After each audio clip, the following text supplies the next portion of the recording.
Hello my dear students, उम्मीद आप लोग सभी अच्छे से होंगे। तो जैसा कि आप लोगों ने थंबनेल में देख ही लिया है कि आज मैं आप लोगों को क्लास 10th का चैप्टर 3 का जितने भी इंपॉर्टेंट्स पॉइंट है और इस बार एग्जाम में आने की संभावना जो क्वेश्चन है वो सारे टाइप आप लोगों के लिए लेकर आया हूँ और स्टेप बाय स्टेप सारे टाइप को एक्सप्लेन करने वाला हूँ। तो आप लोग बिना वीडियो को रोके पूरा एंड तक जरूर देखें दोस्तों, तब आपको समझ में आएगा कि क्वेश्चन जो है कितना इंपॉर्टेंट है। ओके, तो बिना टाइम वेस्ट हुए चलते हैं क्वेश्चन की तरफ। तो यहाँ पर देख सकते हैं दोस्तों, यहाँ पर फर्स्ट पॉइंट जो हमने लिया है, ये जो आपको दिख रहा है स्क्रीन पर, ये सबसे इंपॉर्टेंट है चैप्टर 3 के लिए, क्योंकि यहाँ पर जो है प्रतिच्छेदी होगा या एक हल होगा ना, संपाति है या अनंत हल है या इनमें से कोई हल नहीं है। इस टाइप के प्रश्न आपको बहुत सारे देखने को मिलता होगा, खास करके ऑब्जेक्टिव क्वेश्चन में।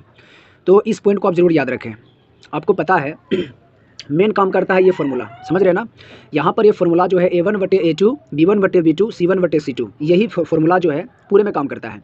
यदि A1/A2 B1/B2 के बराबर नहीं होता है, समझ रहे हैं ना, यानी डजंट इक्वल टू A1/A2 बराबर B1/B2 डजंट इक्वल टू, यानी इसके बराबर नहीं होता है, तो यह क्या हो जाता है, प्रतिच्छेदी आप इसको कह सकते हैं, इसका एक हल कह सकते हैं या इसको संगत कह सकते हैं। ये तीनों चीज़ को आप कह सकते हैं।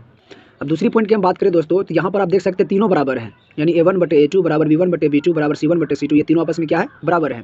जब ये तीनों आपस में बराबर हो जाए, मान लीजिए कि 1/2 यहाँ भी है, 1/2 यहाँ भी है, 1/2 यहाँ भी है, तीनों जगह सेम आ जाए, तब इसको कहते हैं संपाति।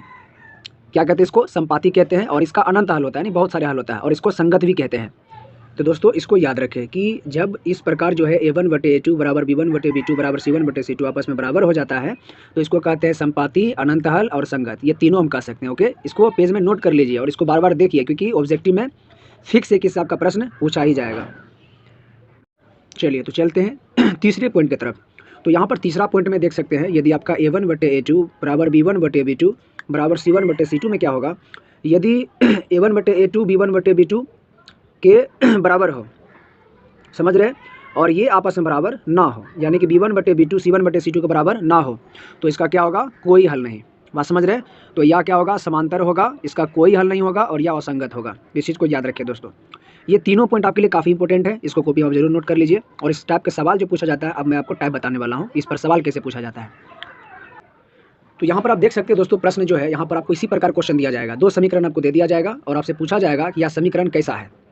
तो यहाँ पर क्या है कि फर्स्ट समीकरण में आपको A1 B1 C1 मानना है, और सेकेंड जो समीकरण आपका रहेगा उसमें A2 B2 C2 मानना है। अब हमारा फॉर्मूला क्या होता है, A1/A2 बराबर B1/B2 बराबर C1/C2 होता है। अब इसमें मान पुट करना है। A1 कितना है, 5 है, 5 आपको लेना है।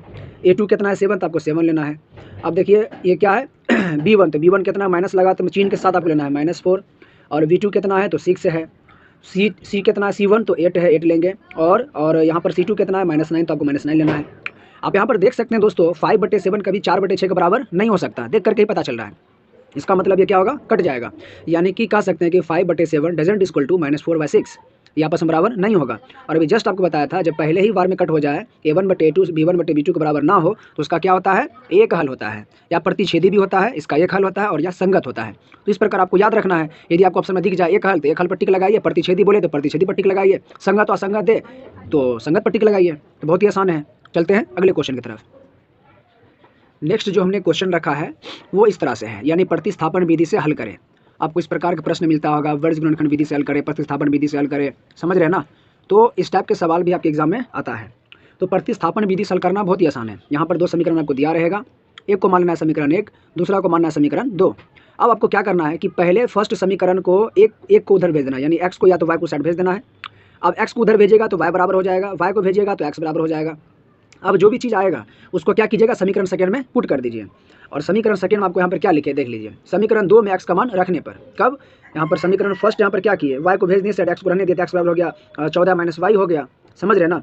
अब इसको जो है, जो ये मेरा जो प्राप्त हुआ है x - y बराबर 4, ठीक, x - y बराबर 4, ये तो आपका समीकरण सेकेंड है। तो यहाँ पर क्या लिखे, समीकरण 2 में, यानी समीकरण सेकेंड में x का मान रखने पर, कौन x का मान, ये जो समीकरण 1 से निकला है, तो इसको हम इसमें क्या करते हैं, पुट करते हैं। और पुट करने के बाद आपको क्या होगा, x खत्म हो जाएगा और सभी y का टर्म आ जाएगा, और y के टर्म में आते ही क्या होगा, y का मान आप निकाल सकते हैं। जैसे आप देख सकते हैं यहाँ पर x - y बराबर 4, तो x का मान यहाँ पर पुट करना था, तो x बराबर क्या था, 14 - 14 - 14y था।